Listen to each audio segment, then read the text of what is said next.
You know, you always hear play to your strengths, but what if you don't really know what those strengths are? Well, joining us today on the Peak Performers Podcast is Chief Curator at KnowYourGifts.com, Mark Myette.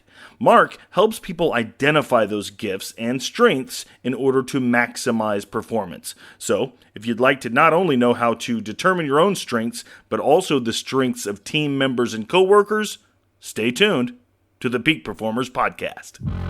Welcome to this edition of Peak Performers Podcast with your host, Thor Conklin. Thor will be sharing the necessary tools, strategies, and psychology you'll need to become a peak performer in any area of your life or business. Mark, thank you so much for joining us today. I know the audience is going to get so much out of today's episode. Start us off with, I'm sure several people don't know what a certified Strengths Finder coach is. Fill us in. Yes, I know that's an interesting term, but but Thor, thank you first off for having me on the show today. But a certified strengths coach is the organization that has designed what's called the Clifton Strengths Assessment. Used to be referred to as Strengths Finder, is the Clifton organization, and so what they do is like any organization that wants to have coaches use their assessment as a tool, prefer that they have people that have gone through their certification training, if you will, and make sure that they understand the assessment itself and how it's designed and how do you provide feedback on it, etc. So that way, it's akin to like running with scissors. You know, if you're not careful, you could stab yourself. And so by being a certified strengths coach, basically ensures that whoever you might be working with, you won't be stabbing them with their scissors. That is great advice.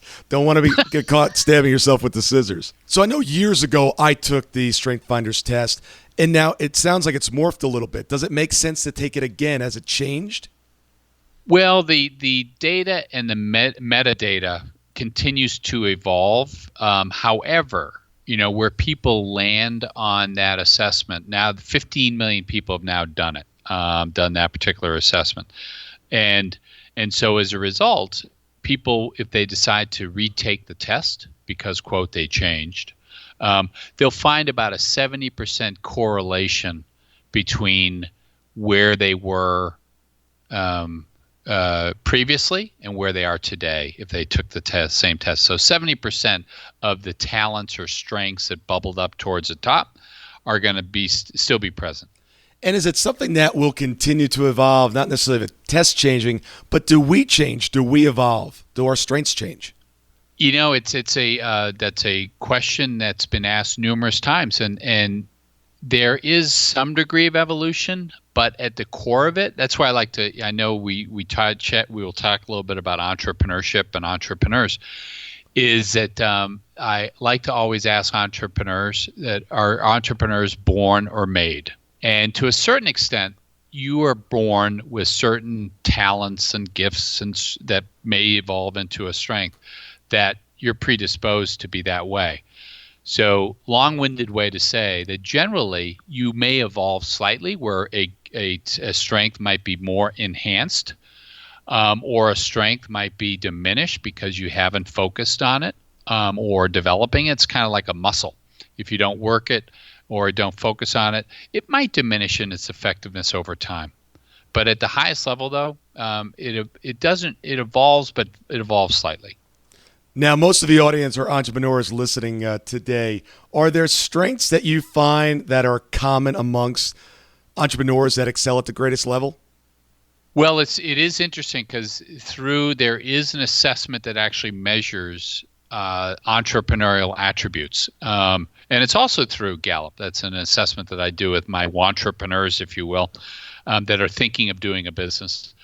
And I put them through that assessment, and it measures 10 specific attributes that, not to say that an entrepreneur would need to possess all 10 as a talent or a strength, but they need to ideally possess some and then also understand what some of them are. But more importantly, they need to also understand what some of them are not. because what happens is if people decide to do a business or do something entrepreneurial, they might focus on it on something that's really not a core gift of theirs or a talent, and they end up having, not as effective results as opposed to just delegating things that they know that they're naturally not good at. Delegate that dang thing out. Find a resource to do it because you know that that's not in your wiring. So play to your strengths, basically. Exactly. Lean in. That's why the website I have, which is What Are Your Gifts, is all about, if you're thinking of doing something entrepreneurial, what are your gifts? What do you bring to the table? If you're managing people, what do you do? What's your gifts? What are your talents? What are your strengths? Lean in on them. Better yet, if you're on a team, appreciate what the other folks bring to the table so you can delegate and maybe lean in on their strengths and talents, because chances are not everyone's lined up the same way. Who's holding you accountable? Many will answer, myself. Well, that only goes so far. You'll do more for others than you'll do for yourself. If you're not getting the results that you want, need, and desire, it comes down to your accountability. If you're ready to stop dabbling and really play full out, head on over to thorconklin.com and under services, check out our real accountability system. This is not for the timid or weak of heart. This is only for those individuals that are truly committed to taking their game to the next level. I get this question all the time. I'm a new entrepreneur. I'm just starting off. I don't have a lot of capital. I know what my strengths are. I think I know what my weaknesses are. In the beginning, I've got to do everything. I don't have the resources to outsource it. What do I do? It's a known weakness. How do I get past it? What should I do? I would say probably if one of the things you can do is take advantage of an advisory board, if it's informal or formal, because you'll probably need some feedback to help you influence your behavior and what you spend your time doing. Reality is that you'll probably need to delegate or lean in on some of the things that you can do on your own that you're really strong at, but then also invest in or find resources that you can lean in on. And it's not a huge investment from a capital perspective. Matter of fact, there's a fellow in the Atlanta area who helps people learn about outsourcing resources to help them start and grow their businesses on pennies and little investments. So that might be a future guest for you, by the way. Oh, really? I like that. Who is that? Brad Stevens. Oh, yes. It's so funny you just said that. Entreholic. Yes, Brad is a good buddy of mine. He's going to be on the show here in a couple of weeks, and we're members of the Entrepreneurs Organization here in town. That's so funny. Yeah, very funny. So you just pose that same question to Brad and just let him go. Yeah. And he'll tell you, people that think that they need to do everything themselves are probably will eventually not be successful. Yeah, that's very interesting. I did not know that you knew him as well, because the way we met had nothing to do with that organization or Brad. Small world. Yes. And you know what I find also is I also recommend to entrepreneurs, if you're really good with, let's say, building websites, and you're just not good at, doing some copyright. There's plenty of people that are great at copywriting, but they're not good at websites. Just find someone to look, I'll do your website, you do my copywriting. Just trade off.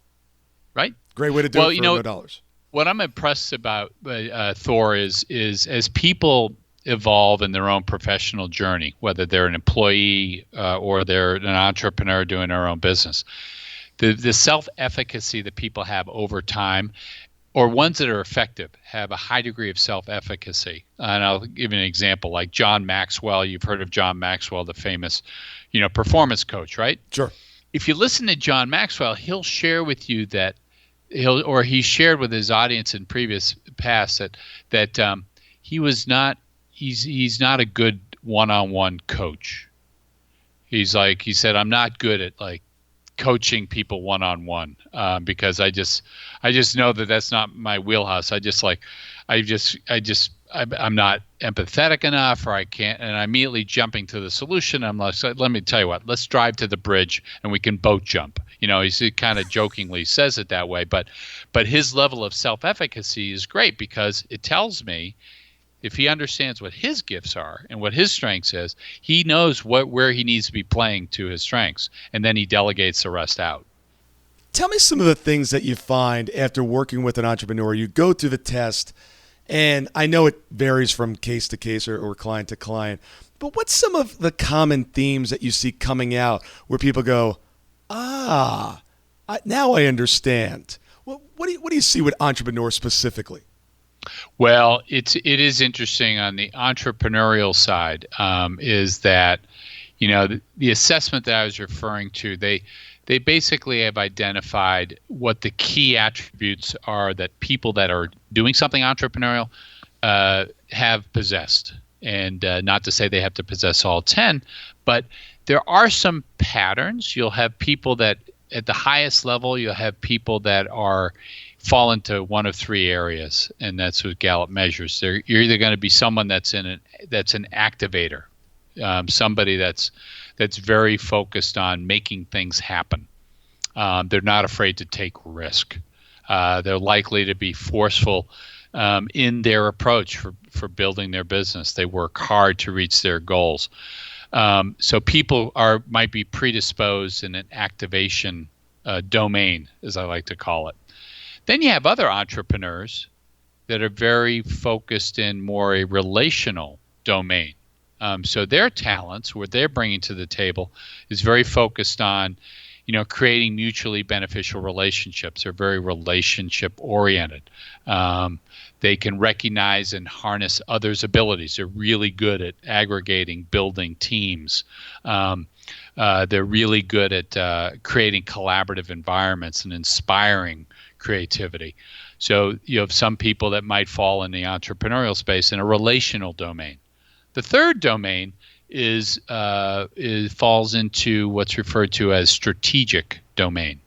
So people that are very predisposed in the strategic domain have an extremely clear growth strategy. They're kind of thinking ahead of everyone else in regard to what it's going to take to grow and scale the business. They have a tendency to take a long-term approach, and they're very big picture oriented. Give them a whiteboard and man, they're off. They can sell the vision, they can sell how they're going to map and how they're going to scale.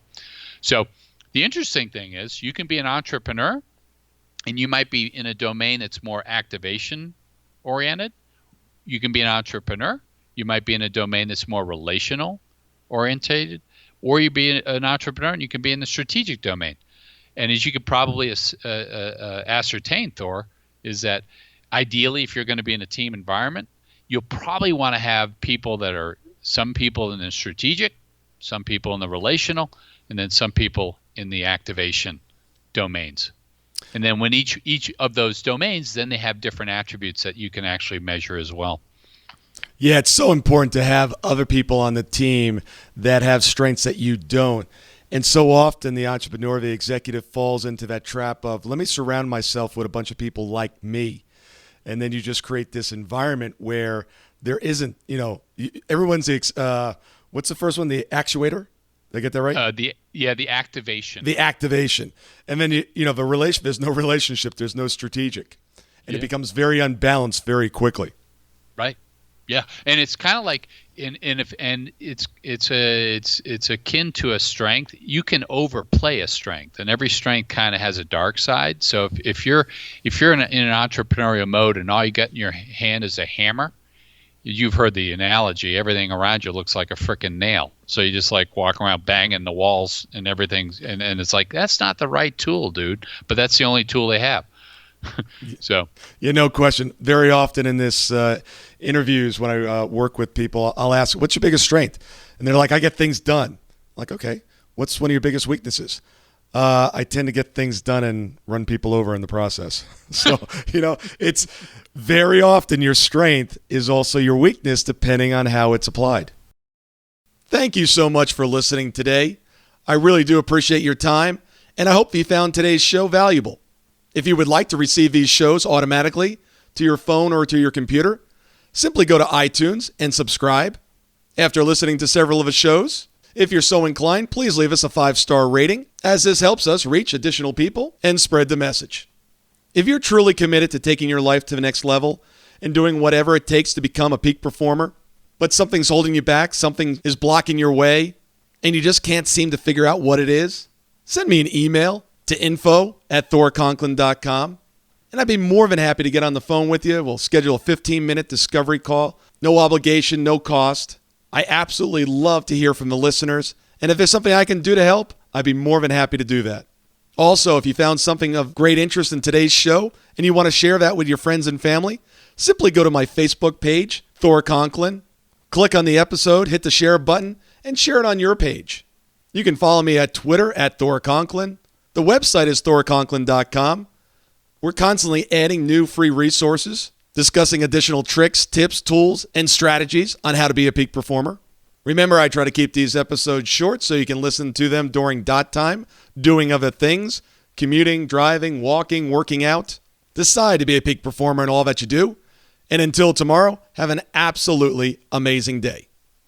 That concludes part 1 of our discussion on finding your strengths with Mark Myette. Next time, we'll dive a little bit deeper and uncover Mark's own strengths and weaknesses and discover how he was able to leverage those to get exactly what he wanted.